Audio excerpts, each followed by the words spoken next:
বগিতেও এরকম ভাবে কোনো সিসিটিভি দেখতে পাচ্ছি না। যেহেতু কাজ করতেছে না, তাহলে লাভটা কি? রেলের নতুন 250টি বগিতে সিসি ক্যামেরা থাকলেও মনিটরিং রুমে নেই সংযোগ। পুরনগুলো অচল, নিরাপত্তাহীনতায় যাত্রীরা। আইটি বিভাগ না থাকায় মিলছে না সেবা। ভোর থেকে রাজধানীতে মুষলধারে বৃষ্টি। কক্সবাজার শহরের প্রধান সড়কে জলজটে চরম দুর্ভোগ। হোটেল মোটেলে আটকা পর্যটকরা, বন্ধ ব্যবসা প্রতিষ্ঠান।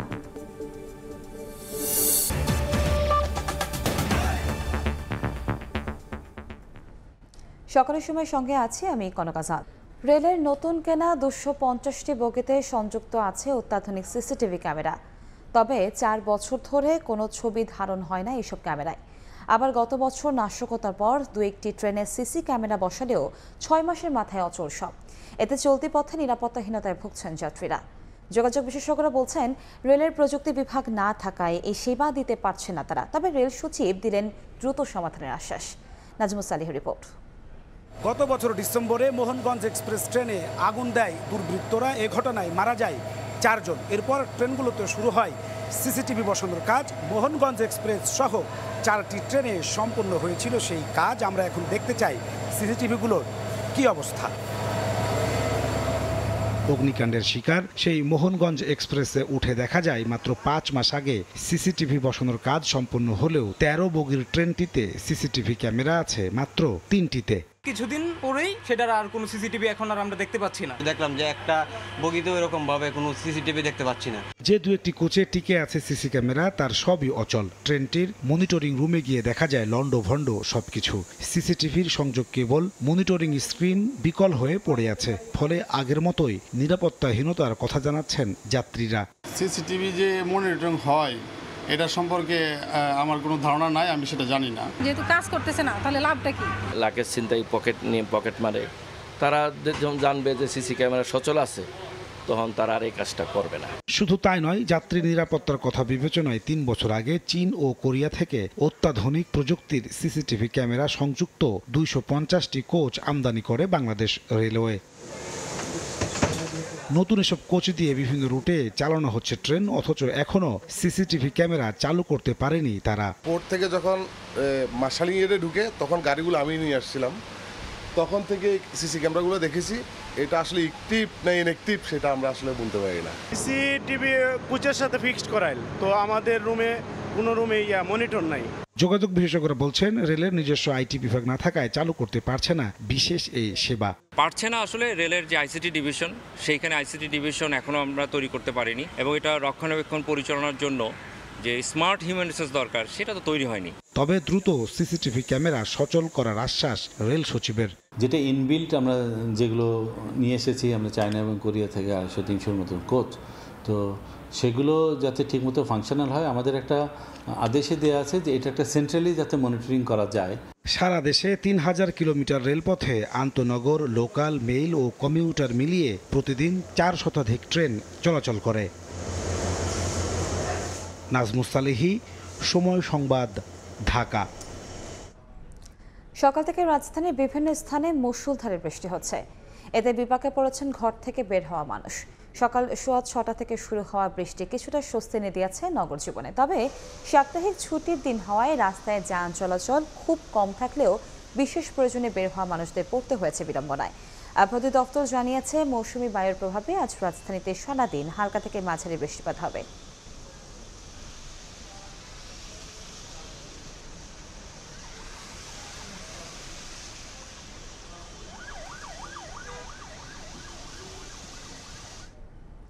এই মুহূর্তে রাজধানীর বিজয় সরণি আছেন রিপোর্টার সাদিকুর রহমান।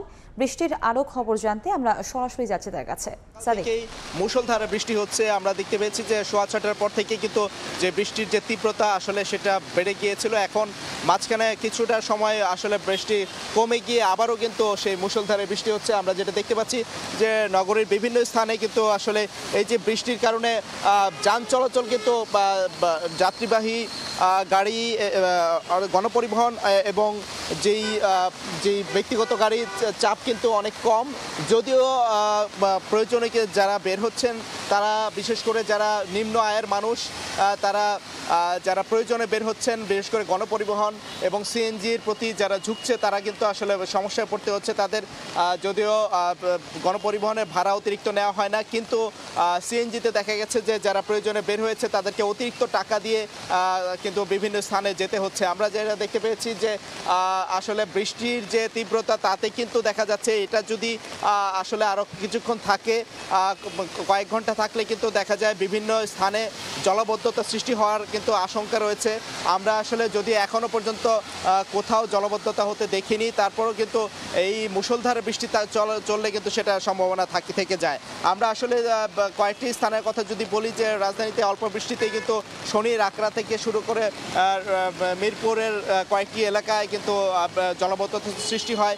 এছাড়া আমরা দেখেছি যে আসলে যেই সাপ্তাহিক ছুটির দিন হওয়ার কারণে কিন্তু দেখা যায় যে মানুষের প্রয়োজনে বের হতে হচ্ছে না, এই জন্য ভোগান্তি কিছুটা কম। তবে বিপণী বিতানগুলি এখনও খুলেনি, যদিও স্বাভাবিক সময়ে খুলবে, কিন্তু সব এখনও পর্যন্ত এই বৃষ্টি আছে এবং এভাবে চলছে। এই ছিল এখান থেকে সবশেষ তথ্য।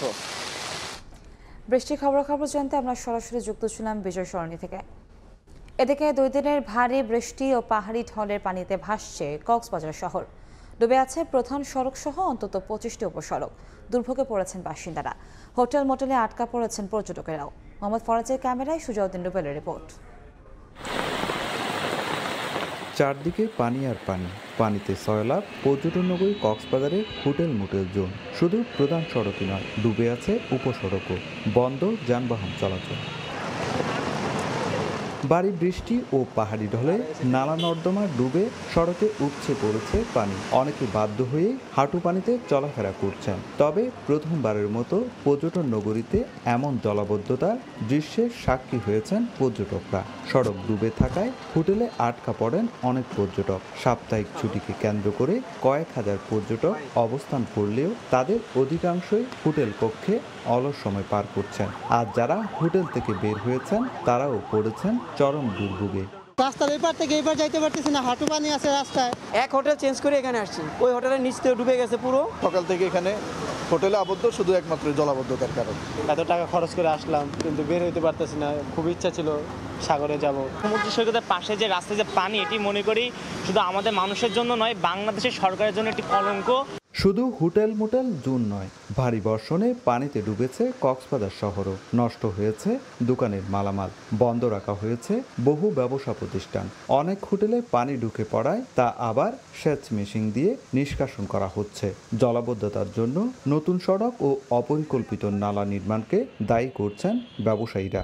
বৃষ্টির কারণে অনেক পানিও জমে গেছে, তো তার কারণে দোকান বন্ধ রাখতে হয়েছে। একটু বৃষ্টি হলেই প্রচুর পরিমাণ পানি, হাঁটু পরিমাণ মাজা পরিমাণ পানি চলে আসে, যার কারণে আমাদের ব্যবসা সমস্যা প্লাস পর্যটকের সমস্যা। পর্যটকরা তো এখানে আসতেই পারতেছে না, না আসতে পারলে স্বাভাবিক ব্যবসার তো ক্ষতি হচ্ছে। পৌর কর্তৃপক্ষ বলছে বৃষ্টি বন্ধ হলে নালা পরিষ্কারের কাজ শুরু করা হবে। সুজাউদ্দিন রুবেল, সময় সংবাদ, কক্সবাজার। তিস্তা মহাপরিকল্পনা নিয়ে সরকার আন্তরিক নয়, এমনকি নিজস্ব প্রকল্পের জন্য ভারত চীনের সিদ্ধান্তের দিকে তাকিয়ে থাকাটাও সমীচীন নয়, এমন মন্তব্য করেছেন জাতীয় পার্টির চেয়ারম্যান GM কাদের। দেশের শত শত মেগা প্রকল্প নিজের অর্থায়নে করতে পারলে কেন তিস্তায় পারবে না, এ নিয়েও প্রশ্ন তোলেন তিনি। গবেষকদের মতে মহাপরিকল্পনার পাশাপাশি নদী ব্যবস্থাপনা ও পানি বন্টন চুক্তি নিয়েও ভারতের সঙ্গে কূটনৈতিক তৎপরতা বাড়াতে হবে। শাকিল মাহমুদের ক্যামেরায় নাজমুল ইসলাম নিশাতের রিপোর্ট। দীর্ঘ সময় উজানের দেশ ভারতের কাছে পানির ন্যায্য হিস্যার জন্য তাকিয়ে আছে বাংলাদেশ। তবে রাজনৈতিক নানা সমীকরণে বাস্তবায়ন হয়নি তিস্তা চুক্তি। এমনকি অববাহিকা ভিত্তিক নদী ব্যবস্থাপনাতে ভারত একতরফা নীতি চালিয়ে আসছে এক যুগের বেশি সময় ধরে। এতে পানির অভাবে শুষ্ক মৌসুমে মরুকরণ আর বর্ষায় উজানের ঢলে বন্যা ভাঙনে তীব্র হচ্ছে নদীপাড়ের বাসিন্দাদের ক্ষয়ক্ষতি। তিস্তা চুক্তি ও নদী ব্যবস্থাপনা যখন মুখ থুবড়ে পড়ে ভারতের নীতির কাছে, তখন তিস্তা পারের মানুষ দাবি তোলে তিস্তা মহাপরিকল্পনা বাস্তবায়নের। অধিকার কর্মীরা বলছেন, তিস্তা চুক্তির জন্য কূটনৈতিক তৎপরতা বাড়াতে হবে। চীন করুক, ভারত করুক কিংবা দুই দেশ একসাথে করুক, এই জুলাইয়ে এই মহাপরিকল্পনা বিষয়ক সমস্ত ধোঁয়াশা দূর হওয়াটা অত্যন্ত জরুরি। খরাকালে পানি প্রাপ্তি এটা তো আমাদের অধিকার, এই অধিকার তো আমরা ছাড়তে পারি না। এটা অভিন্ন নদী হিসাবে একতরফাভাবে কেউ তো এই পানি প্রত্যাহার করতে পারে না, আন্তর্জাতিক আইনেও স্বীকৃত নয়, এটা নৈতিকতার স্বীকৃত নয়, ভারতের যে অভ্যন্তরীণ আইন সেটাও স্বীকৃত নয়। এদিকে জাতীয় পার্টির চেয়ারম্যান ও বিরোধী দলীয় নেতা জি.এম. কাদের প্রশ্ন তোলেন, দেশে যখন শত শত মেগা প্রকল্প নিজস্ব অর্থায়নে হচ্ছে, সেখানে কোটি মানুষের স্বপ্ন বাস্তবায়নে চীন ভারতের সিদ্ধান্তের উপর সরকারকে কেন নির্ভর করতে হচ্ছে? জনগণের স্বার্থে যে প্রজেক্ট সেগুলোতে আপনারা করছেন না কেন? যদি পদ্মা ব্রিজ যদি হতে পারে নিজস্ব অর্থায়নের নামে বিভিন্ন জায়গা থেকে অনেক চড়া সুদের লোন নিয়ে সেই লোনকে আবার সরকার থেকে আবার তাকে অর্থায়ন করে, তাহলে আমাদের তিস্তা প্রজেক্টের জন্য কেন লোন নিতে পারেন না? তিস্তা প্রজেক্টে করেন, আমাদের ইঞ্জিনিয়ার যদি করেন, ইঞ্জিনিয়ার যদি না পারে আমরা এক্সপার্ট হায়ার করে আনেন। এটা নিয়ে আপনার ভারত কি বললো, চায়না কি বললো, আমেরিকা কি বললো, এইসবের প্রশ্ন আসলো কেন? সম্প্রতি প্রধানমন্ত্রীর ভারত ও চীন সফরে গুরুত্ব পায় তিস্তা মহাপরিকল্পনা। তবে ভূরাজনৈতিক নানা কারণে এই প্রকল্প যেন কোনোভাবেই ভেস্তে না যায়, সেই দাবি নদী পাড়ের কোটি বাসিন্দার। নাজমুল ইসলাম নিশাত, সময় সংবাদ, রংপুর। পদ্মা সেতুর পুনর্বাসন 5 কেন্দ্র আলোর দ্যুতি ছড়াচ্ছে। পদ্মাপাড়ে এ যেন এক ভিন্ন শহর, বদলে গেছে জীবনধারা। তবে প্রকল্প শেষ হওয়ায় কেন্দ্রগুলোর 5টি স্বাস্থ্যকেন্দ্র ও 4টি প্রাথমিক বিদ্যালয় চ্যালেঞ্জের মুখে পড়েছে। নাসরুদ্দিন উজ্জ্বলের রিপোর্ট, ছবি তুলেছেন আবু সাইদ। পদ্মা সেতু প্রকল্পের পুনর্বাসন কেন্দ্র পদ্মাপাড়ে এক পরিকল্পিত শহর। সেতুর জন্য জমি অধিগ্রহণে পর্যাপ্ত অর্থ পাওয়ার পরও পদ্মার দুই পারে 5টি পুনর্বাসন কেন্দ্রে 3012 প্লটের 3011 প্লটই বরাদ্দ দেওয়া হয়েছে। সবুজ পরিবেশে প্লটে ঘর ভবন নির্মাণ করে বসবাস করছেন। 100 বাণিজ্যিক প্লট ও 124 বাণিজ্যিক স্পেসও বরাদ্দ শেষ। পরিবারগুলোর নারী সদস্য সহ 13টি ট্রেডে 5165 জনকে উচ্চতর প্রশিক্ষণ দেওয়া হয়েছে। পরিবারগুলো এখন স্বাবলম্বী। পরিকল্পিত সড়ক, ড্রেন, খেলার মাঠ, মসজিদ ও বাজার ছাড়াও করা হয়েছে স্বাস্থ্যকেন্দ্র ও প্রাথমিক বিদ্যালয়। তবে 30 জুন সেতুর প্রকল্প শেষ হওয়ায় চলতি জুলাই থেকে স্বাস্থ্যকেন্দ্র ও প্রাথমিক বিদ্যালয়ের কর্মকর্তাদের বেতন ভাতা নিয়ে অনিশ্চয়তা দেখা দিয়েছে। কিছু কিছু মানুষের কাছ থেকে শুনি যে আমরা বেতন পাইতেও পারি, নাও পারি। এখন এর মাঝে তো আমরা সকল স্টাফ টেনশনে আছি। যদি বেতন না দেয় তাহলে আমরা পরিবার নিয়ে কিভাবে চলবো? স্টাফদের বেতন ভাতা, পাশাপাশি আমাদের শিক্ষার্থীদের যে প্রয়োজনীয় উপবৃত্তি ছিল, অনেক সুযোগ সুবিধা ছিল, তো এইগুলো না পেলে আসলে বিদ্যালয় পরিচালনা করা আমাদের জন্য কঠিন হয়ে যাবে। আমাদের অনুরোধ, আমাদের জন্য আগের মতো মেডিসিন দেয়, আগের মতো বেতন দেয়, সব কিছু দিয়ে জানি আমাদের এটা যেন পরিচালনা করে। জেলা প্রশাসক জানিয়েছেন, স্বাস্থ্য কেন্দ্র ও প্রাথমিক বিদ্যালয়গুলো জাতীয়করণ না হওয়া পর্যন্ত স্থানীয় প্রশাসন পাশে থাকবে। উপজেলা প্রশাসনকে আমরা নির্দেশনা দিয়েছি যে এই জাতীয়করণ হওয়ার আগ পর্যন্ত যে সময়টুকু, এই সময়টুকুতে যেন এই স্বাস্থ্যকেন্দ্র এবং প্রাথমিক বিদ্যালয়ে সেবা দেওয়ার কাজটা যেন ব্যাহত না হয়। 5টি স্বাস্থ্য কেন্দ্র ও প্রাথমিক বিদ্যালয়গুলোতে 89 জন কর্মরত রয়েছেন। পুনর্বাসন কেন্দ্রগুলোর এমন 4টি বিদ্যালয়ে এখন শিক্ষার্থী সংখ্যা 1200। সেখান থেকেই শিক্ষার আলো ছড়িয়ে দেওয়া হচ্ছে। মুন্সিগঞ্জের কুমারভোগ থেকে নাসির উদ্দিন উজ্জ্বল, সময় সংবাদ। মাদারীপুরে বিভিন্ন সময় আইনশৃঙ্খলা বাহিনীর জব্দ করা শত শত যানবাহন খোলা আকাশের নিচে পড়ে আছে। পুলিশ লাইন, থানা ও আদালত পাড়ায় বছরের পর বছর রাখা এইসব যানবাহনের বেশিরভাগ নষ্ট হওয়ার পথে। জনস্বার্থে দ্রুত মালিকানাবিহীন যানবাহনের নিলামের প্রয়োজন বলে মনে করেন এলাকাবাসী। সাদাত তাকনের ছবিতে সঞ্জয় কর্মকার, অভিজিতের রিপোর্ট। সারিবদ্ধভাবে রাখা আছে যানবাহন, ঘাস আর লতাপাতায় ঢেকে আছে কোনোটি, আবার কোনো গাড়ির যন্ত্রাংশ খোয়া গেছে। মাদারীপুরে বিভিন্ন সময় আইনশৃঙ্খলা বাহিনীর অভিযানে জব্দকৃত যানবাহনগুলো অযত্নে নষ্ট হচ্ছে। রোদে পুড়ে বৃষ্টিতে ভিজে যাওয়ার পাশাপাশি চুরি হচ্ছে অনেক গাড়ির যন্ত্রাংশ, এমনকি মাটিতে দেবে গেছে অনেক যান। বিভিন্ন মামলার অভিযানে জব্দ হওয়া এসব যানবাহনের মালিকানা না থাকায় থানা, পুলিশ লাইন ও আদালত পাড়াতে পড়ে আছে বছরের পর বছর। তবে জনস্বার্থে দ্রুত মালিকানাবিহীন যানবাহনের নিলামের প্রয়োজন বলে মনে করেন এলাকাবাসী। আমরা সকলে চাচ্ছি যে এগুলো দ্রুত নিলামে দিলে মানে সরকারের রাজস্ব খাত একটু উন্নত হয়। কাগজবিহীন যে গাড়িগুলো জব্দ করে সেগুলো যদি কোর্ট যেমন জেলা জজ সাহেব যদি সেগুলো নিলামে দিত, তাহলে আমাদের মতন সাধারণ পাবলিক অল্প টাকায় গাড়ি কিনতে পারতো। বিক্রি করে নিলামের মাধ্যমে সরকারি কোষাগারে জমা দিলে সরকারের একটা আয় বাড়ে এইটা দিকে, এবং এইটা আইনসঙ্গতভাবেই থানা পুলিশ ইচ্ছা করলে এইটা পারে। তবে পুলিশ বলছে এসব যানবাহনের বিরুদ্ধে মামলা চলমান থাকায় নিলামেও তোলা যায় না। আদালতের নির্দেশনা অনুযায়ী নেওয়া হবে পরবর্তী সিদ্ধান্ত। মালিকানা সংক্রান্তে আমাদেরকে চিঠি দিয়ে জানান, তখন আমরা বিজ্ঞ আদালতে প্রতিবেদন দাখিল করি। বিজ্ঞ আদালত এই সংক্রান্তে যে আদেশ প্রদান করেন থাকেন, মামলা সেই যানবাহনগুলো সেভাবে নিষ্পত্তি করা হয়। জেলা পুলিশের দেয়া তথ্য মতে মাদারীপুরের 5টি থানা, পুলিশ লাইন ও আদালত পাড়ায় জব্দ হওয়া যানবাহনের সংখ্যা প্রায় 200। সঞ্জয় কর্মকার, অভিজিৎ, সময় সংবাদ, মাদারীপুর। শরীয়তপুরের জাজিরায় চলছে পদ্মা নদীর তীর রক্ষা প্রকল্পের কাজ। প্রথম ধাপে ডাম্পিং করা হচ্ছে জিও ব্যাগ। দীর্ঘদিনের দাবি বাস্তবায়ন হওয়ায় খুশি নদী তীরের মানুষ। বিএম ইশরাফিলের পাঠানো তথ্য ও খান মোহাম্মদ শিহানের ছবি নিয়ে রিপোর্ট। বড় নৌযান থেকে নদী তীরে ফেলা হচ্ছে জিও ব্যাগ। পাশেই বড় এলাকা জুড়ে তৈরি হচ্ছে ব্লক। চলতি বছর 17 মে শুরু হয় শরীয়তপুরের জাজিরা উপজেলার পদ্মা নদী রক্ষা প্রকল্পের কাজ। প্রথম ধাপে 0 পয়েন্ট থেকে বড়কান্দি ইউনিয়ন পর্যন্ত 8.67 কিলোমিটার নদী তীরে ফেলা হচ্ছে জিও ব্যাগ। দ্বিতীয় ধাপে ব্লক ডাম্পিং ও তৃতীয় ধাপে ব্লক প্রেসিংয়ের মধ্য দিয়ে শেষ হবে স্থায়ী বেড়িবাঁধ নির্মাণের কাজ। প্রতিদিন 1400 শ্রমিক 22 থেকে 25,000 জিও ব্যাগ ডাম্পিং করছেন। দীর্ঘদিনের দাবি পূরণ হওয়ায় খুশি এলাকাবাসী। অনেক চেষ্টা সাধনার পর আমাদের স্থানীয় একটা বেড়িবাঁধের কাজ শুরু হয়েছে। এই বেড়িবাঁধ কমপ্লিট হয়ে গেলে ইনশাল্লাহ আমাদের আর কোনো ভাঙনের কোনো ভয় থাকবে না। আমাদের বেড়িবাঁধ কাজ আরম্ভ হয়ে গেছে, আমরা আনন্দিত। যত দ্রুত এই বেড়িবাঁধের কাজটি কমপ্লিট হবে, আমরা তত দ্রুতই আমরা এই নদী ভাঙন থেকে রক্ষা পাবো। নির্ধারিত সময় 2026 সালের 31 জুলাইয়ের মধ্যে নির্মাণ কাজ শেষ করার আশ্বাস কর্তৃপক্ষের। জিও ব্যাগ ডাম্পিং করার পরপরই আমরা ব্লক ডাম্পিংয়ে চলে যাব, এবং আমরা আশা করছি যে আগামী 30 জুন 2025 সালের মধ্যে এখানে দৃশ্যমান ব্লক প্লেসিংয়ের কাজটা আমরা শেষ করতে পারবো। এলাকাবাসী হচ্ছে দীর্ঘদিনে তাদের যে ভাঙন, সে ভাঙনের হাত থেকে রক্ষা পাবে। তারা এখানে স্থায়ীভাবে বসবাস করতে পারবে। তাদের আর্থসামাজিক যে উন্নয়ন, সেই উন্নয়নটা হবে এবং অর্থনৈতিক কর্মকাণ্ড তাদের বৃদ্ধি পাবে। জাজিরার পদ্মা নদী রক্ষা প্রকল্পের ব্যয় ধরা হয়েছে প্রায় 860 কোটি টাকা। সময় সংবাদ, শরীয়তপুর। কিশোরগঞ্জের হাওরে নিষিদ্ধ কারেন্ট জাল দিয়ে প্রকাশ্যে ধরা হচ্ছে পোনা মাছ, অথচ নিয়ে প্রশাসনের কোনো নজরদারি। তবে অবৈধ জাল জব্দে অভিযান জোরদারের গতানুগতিক আশ্বাস জেলা প্রশাসকের। নূর মোহাম্মদের পাঠানো তথ্য ও শরীফুল ইসলামের ছবি নিয়ে রিপোর্ট। হাওরে প্রকাশ্যে চলছে অবৈধ চায়না জাল দিয়ে পোনা মাছ নিধন। স্থানীয় মৎস্য আড়তে চলছে বেচাকেনাও।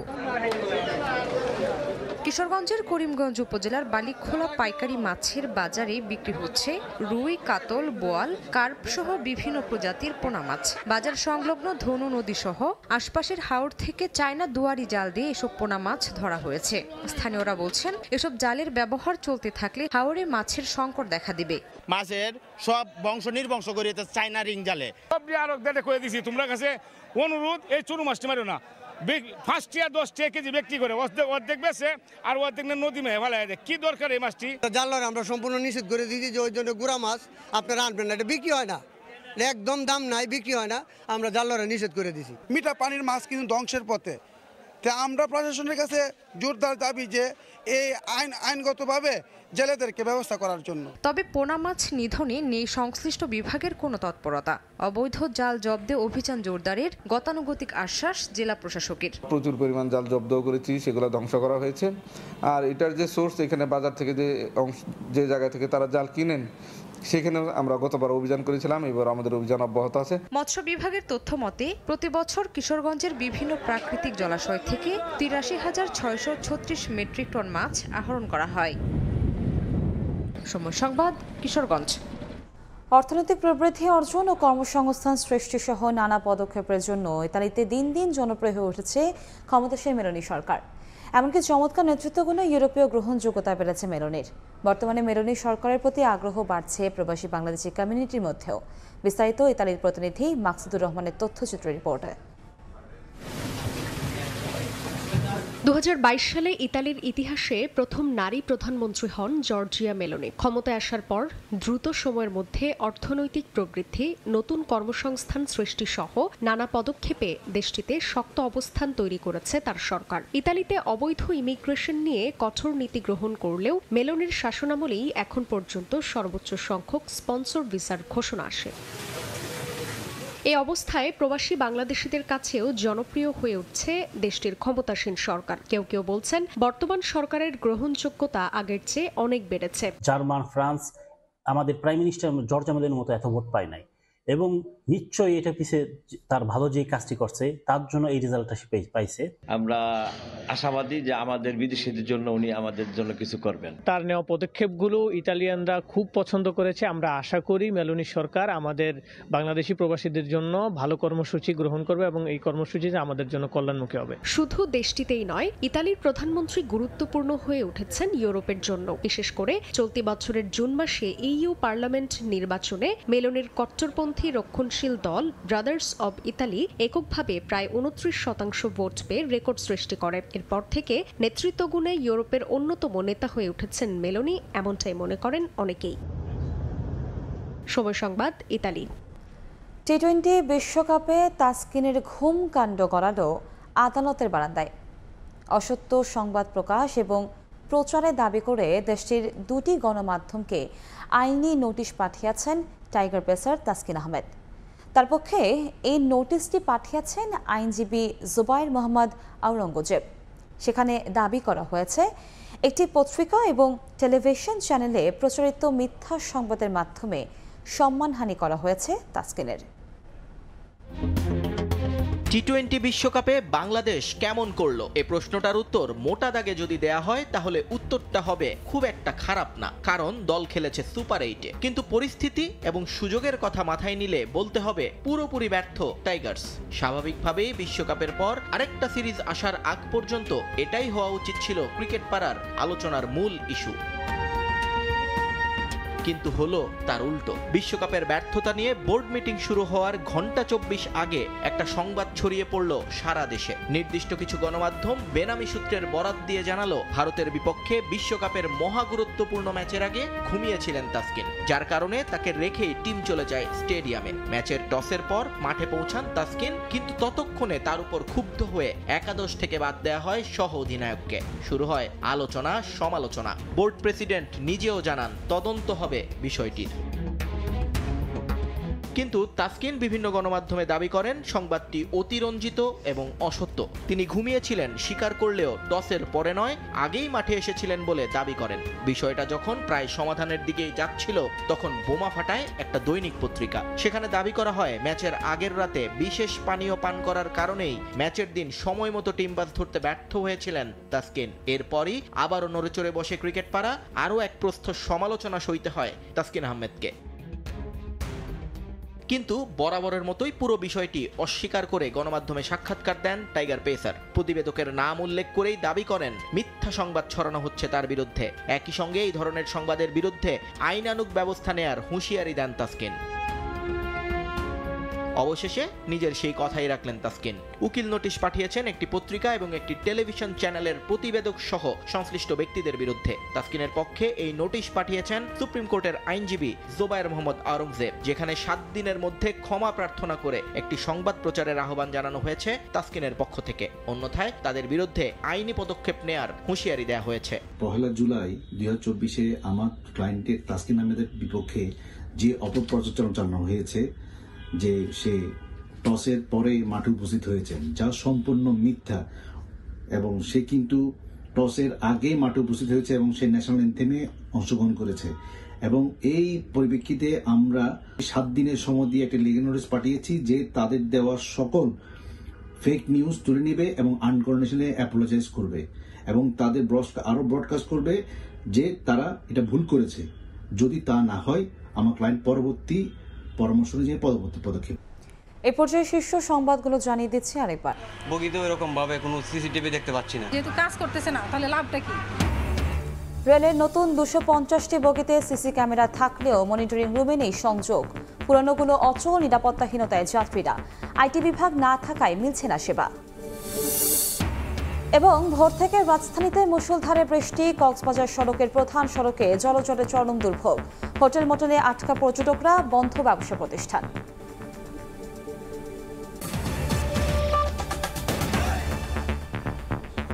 এ ছিল সকালের সময়। আন্তর্জাতিক সময় নিয়ে সঙ্গে থাকবেন সহকর্মী খান তাজিন আজান। ধন্যবাদ কনক। আন্তর্জাতিক সময় নিয়ে ফিরছি কিছুক্ষণ পর, সঙ্গেই থাকুন সবাই।